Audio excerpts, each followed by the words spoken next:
Betul. Berarti Betul. Lagi bikin di sampingnya. dua samping.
Assalamualaikum warahmatullahi wabarakatuh. Waalaikumsalam warahmatullahi wabarakatuh.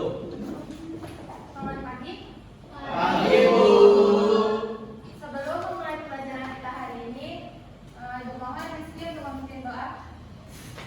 Assalamualaikum teman-teman semua, bersiap. Sebelum kita mulai pelajaran kita pada siang hari ini, marilah kita berdoa sejenak menurut kepercayaan dan agama masing-masing. Doa mulai.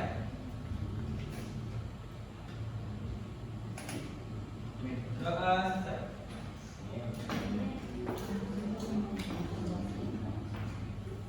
Bagaimana kabarnya hari ini anak ibu? Gimana, lancar matanya? Sampai sekarang lancar. Masa semua kan?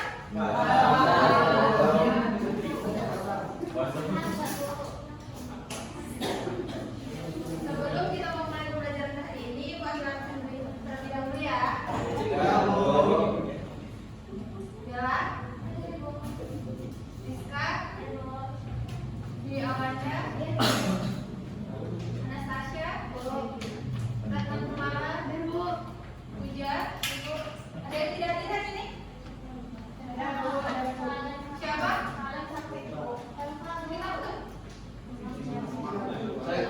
Sakit karena rindu mungkin, Bu. Rindu kampung, rindu kampung.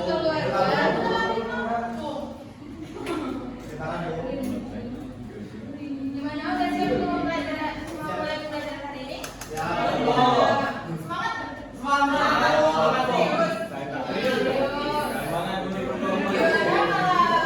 Biar lebih semangat lagi, kita mengajak untuk menyanyikan salah satu lagu wajib nasional. Boleh? Siapa yang mau? Rizky, Bu. Kita boleh, ya kan? Rizky, Bu.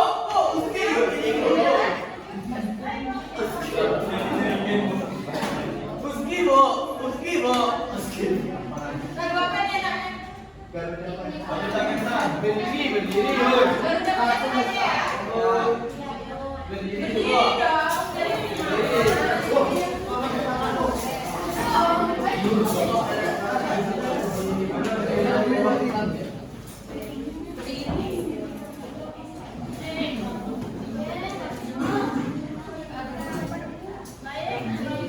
dong,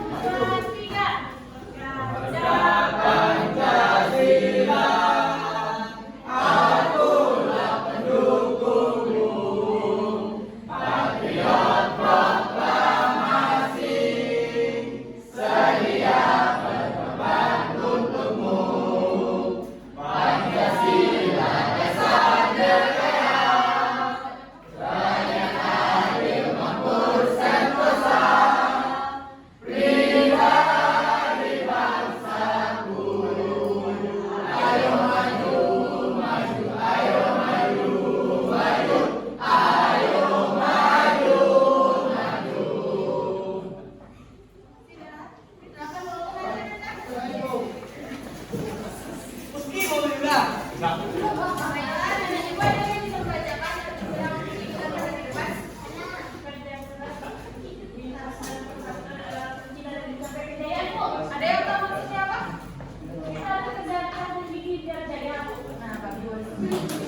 Di Palembang siang. Di Kerajaan mana dekat sungai, we? Anyut. Nah, di tepinya gitu. pinggir. Di sungai Musi. Di sungai Musi bu. Baik, terima kasih. Pada pertemuan kali ini, Ibu akan menjelaskan tentang KD 3.6 mengenai menganalisis perkembangan kehidupan kerajaan Hindu Buddha, khususnya pada kerajaan Sriwijaya. Tujuan dari pembelajaran kali ini, Ibu harap kalian mampu menganalisis apa itu kerajaan Sriwijaya, letaknya di mana, letak geografis, latar belakang, sumber sejarah, sistem kepercayaan, dan faktor penyebab keruntuhan dan kemunduran kerajaan Sriwijaya. Baiklah, Ibu akan sedikit menjelaskan mengenai materi kerajaan Sriwijaya. Setelah itu, Ibu akan mengambil nilai kalian dengan cara berkelompok nanti ya. Terus, siapa yang belum memperhatikan nanti akan Ibu apa? Enggak, Ibu enggak bisa jalan jebak. Iya.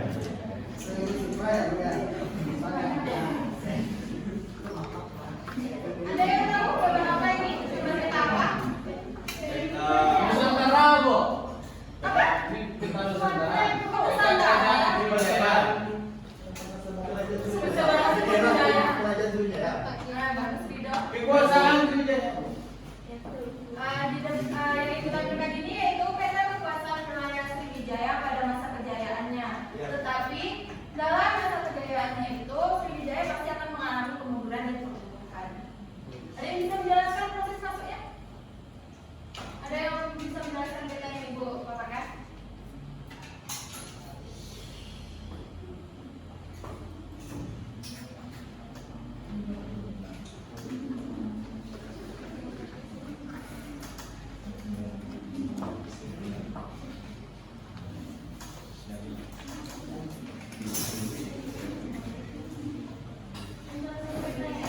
Iya.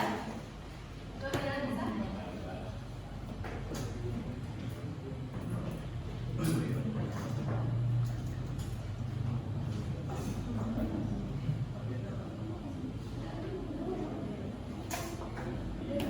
Baiklah, dapat kita lihat dalam peta ini, kerajaan Sriwijaya yaitu berpusat di Palembang atau di Asia Tenggara.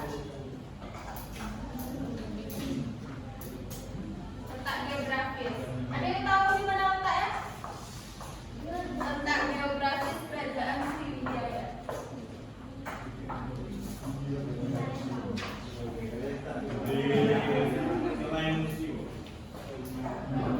Tapi hingga saat ini kerajaan Sriwijaya masih menjadi perdebatan. Ada yang mengatakan di Jambi, ada yang mengatakan di Muara Takus, ada yang mengatakan di Palembang.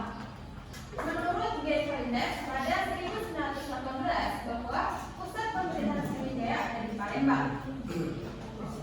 Iya enggak? Di Palembang bukan? Iya kan? Iya, itu menurut dia tuh, Bu.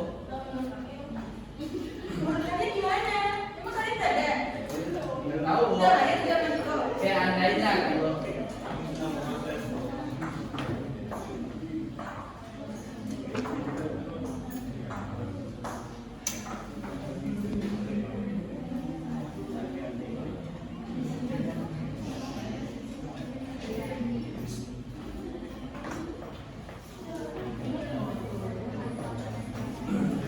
Latar belakang kerajaan Sriwijaya. Ada yang tahu? Ada yang bisa menjelaskan? Lagi selain yang ada di layar Bu. Kan di layar Bu, sejarah kerajaan Sriwijaya merupakan sebuah kerajaan maritim terbesar yang ada di Sumatera Selatan. Menurut para ahli, pusat kerajaan Sriwijaya ada di Palembang dan diperkirakan telah berdiri sejak abad ke-7 Masehi. Pada awalnya itu ya, kalau kalian mau tahu, kerajaan Sriwijaya itu dulunya masih kerajaan kecil menjadi kerajaan yang besar karena dipimpin oleh Daruta Kahyang. Karena Daruta Kahyang dapat menguasai kerajaan-kerajaan yang ada di sekitar Palembang. Ada pendapat lain? Ada dari Anda yang dapat info apa? Dapat materi lain?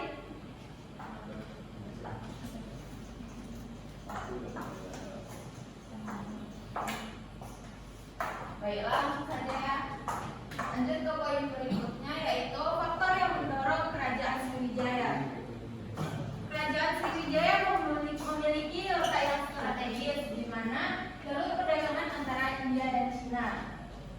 Kemajuan pelayaran dan perdagangan antara Cina dan India melalui Asia Tenggara. Yang ketiga, runtuhnya kerajaan Kuna di Indochina. Nah, karena runtuhnya kerajaan Kuna di Indochina itu mengakibatkan kerajaan Sriwijaya bisa berkembang karena Kuna di Indochina itu telah runtuh. Yang keempat, Sriwijaya mempunyai kemampuan untuk melindungi pelayaran dan perdagangan di perairan Asia Tenggara dan luasannya sudah di pelabuhan-pelabuhan.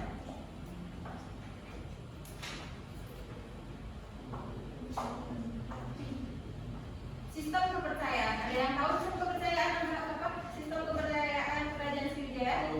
Sudah, Bu. Yakin? Yakin. Aliran juga. Ya benar. Iya. Kepercayaan agama di kerajaan Sriwijaya yaitu agama Buddha, karena di agama Buddha itu terdapat para sarjana yang menguasai agama Buddha dan dia memperkenalkan agama Buddha itu.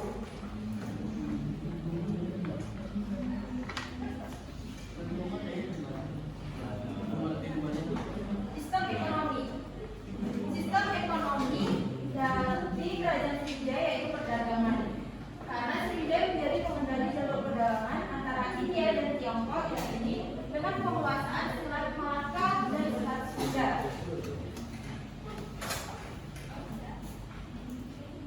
Dulunya sistem ekonomi di kerajaan Sriwijaya ini bukan sistem perdagangan, tetapi dulunya yaitu sistem pertanian karena mengingat lokasinya yang sangat strategis, jadi sektor pertanian diubah menjadi sektor perdagangan.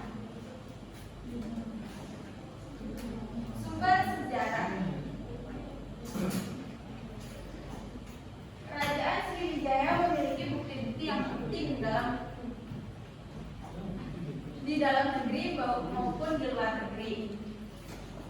Di dalam negeri dapat kita temukan berupa prestasi-prestasi yang ditemukan oleh raja-raja yang pernah memerintah di kerajaan Sriwijaya. Yang prestasi itu yang pertama, Gundukan Bukit, Telaga Batu, Talang Tulo, Karangbelahi, Prasasti Linggot, dan Kota Kapur.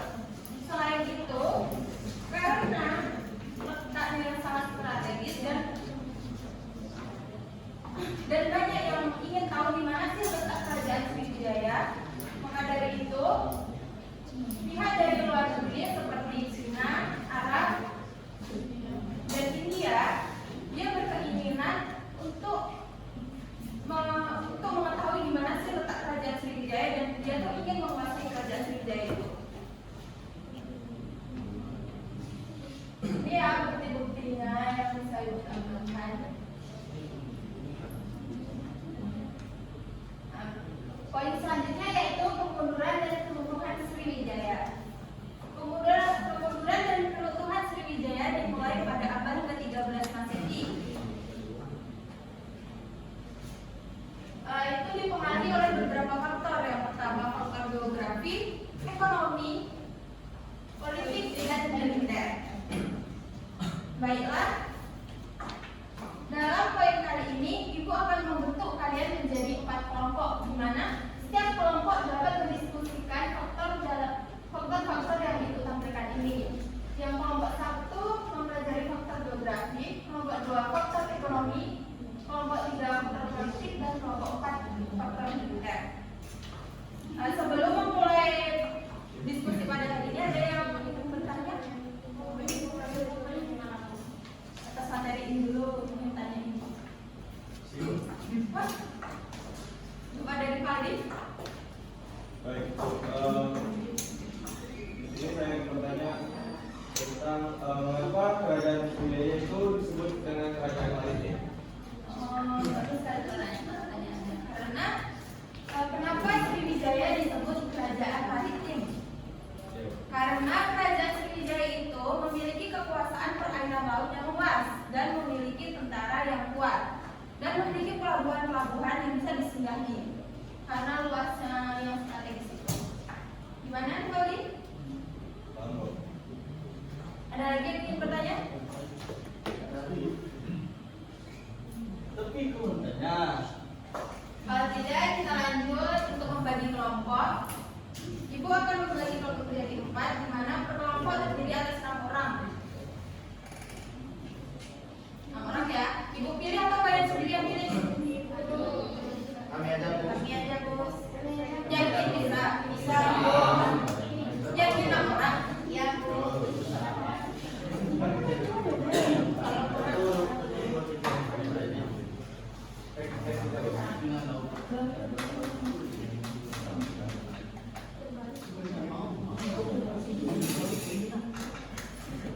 Yang belakang pindah ke depan ya, biar yang di sini dapat kelompok juga.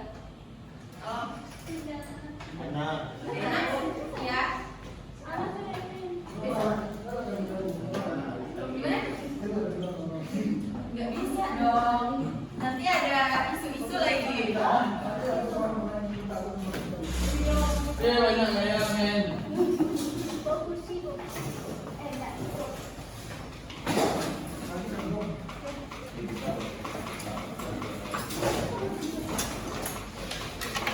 Ya udah. Baiklah, setiap kelompok ini kelompok 1, kelompok 2, kelompok 3, kelompok 4. Baiklah, Ibu minta tolong untuk berbicara ke kelompok.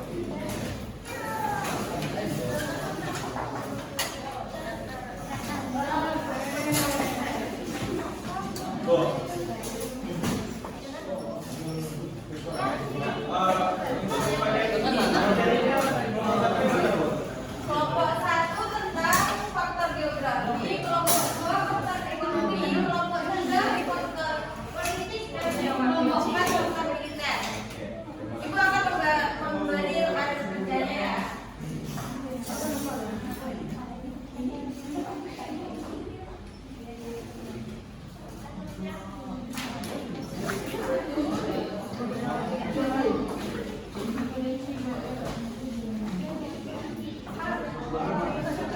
Baiklah, rekan kerjanya masing-masing kelompok. Silakan untuk dikerjakan dan didiskusikan ya. Yang bekerja apa? Bukan seperti apa? Dikerjain ya. Diskusi. Bu, ini bikin lupa Korea, ada Bu. Jangan dong. Materinya apa? Si materi apa? Dua-duanya kan ada Bu.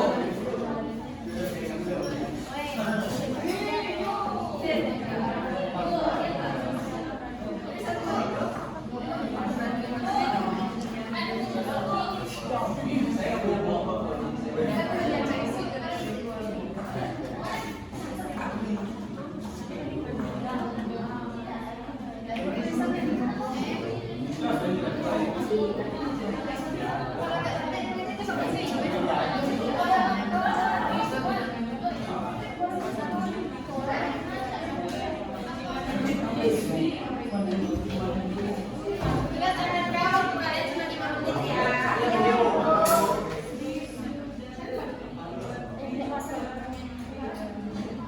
Bu, ini Sakri, kelompokannya. Sini Bu. Berapa sih? Orang itu bikin lupa Korea. Ini nggak pernah. Ah, lupa Korea, itu Anda. Tolong itu nanti lah ya. Ini pelajaran apa sih?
Yang mana?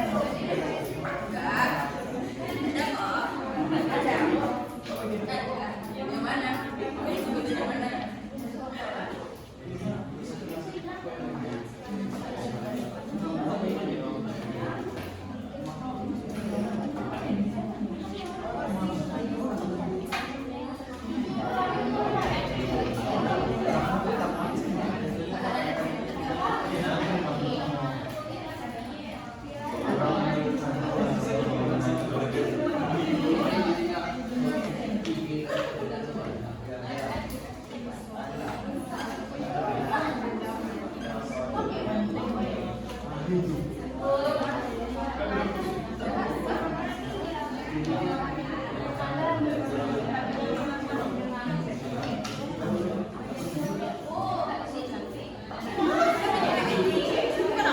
Nggak ada tuh, Bro.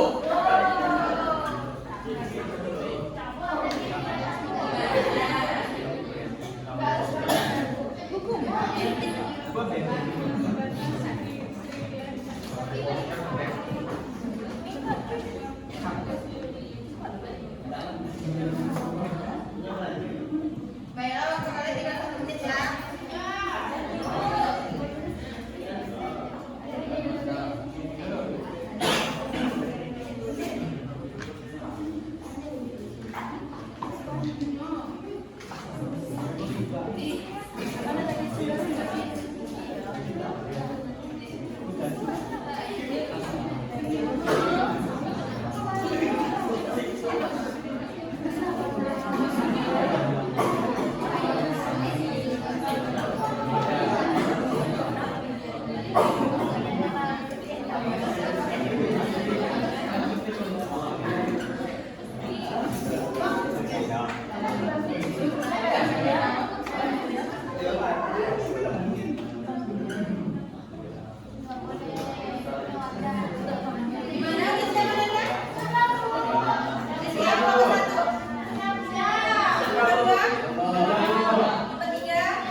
Nah, kan Bu, nah nama saya kan.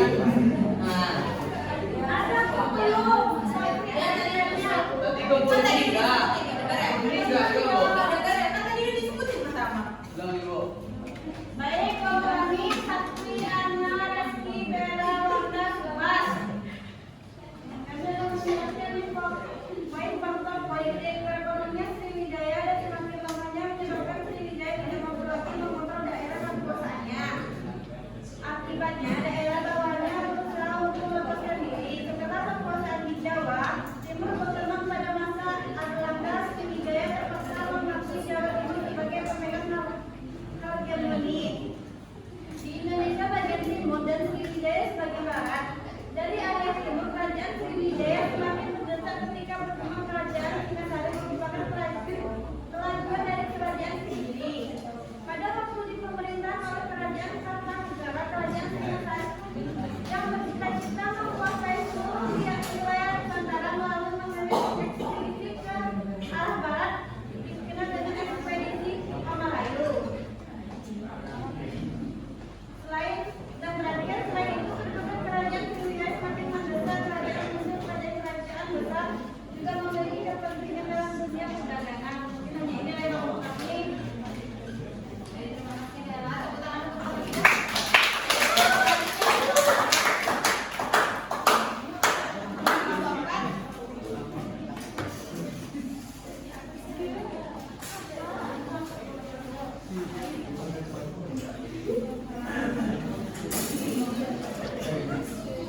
Baiklah, saya perwakilan dari Kabupaten dengan menggunakan Zaskia, Faiza, Siri, Rizka, Anda, dan saya sendiri.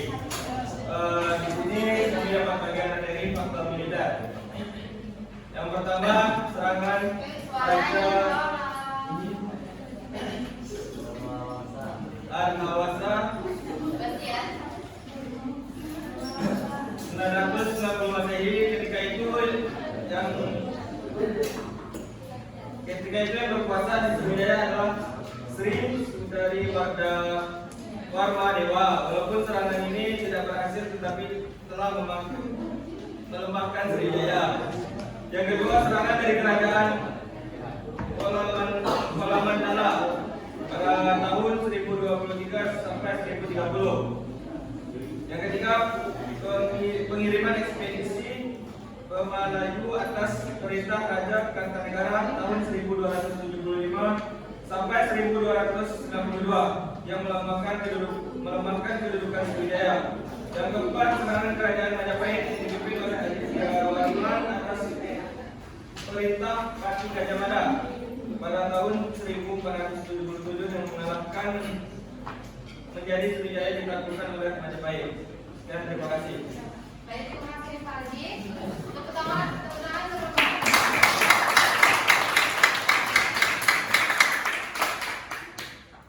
ya baik, terima kasih atas penjelasan dari Bapak. Mohon untuk perhatikan untuk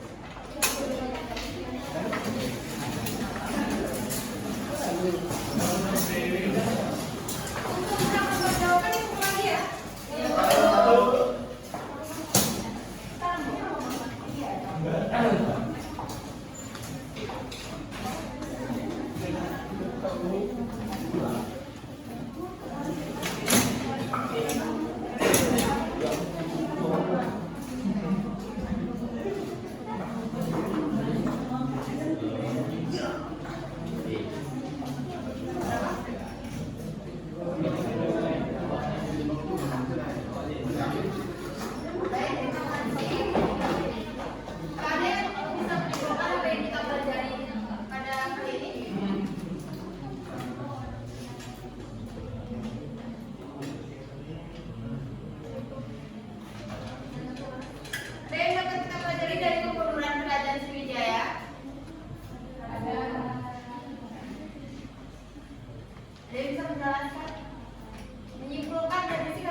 depan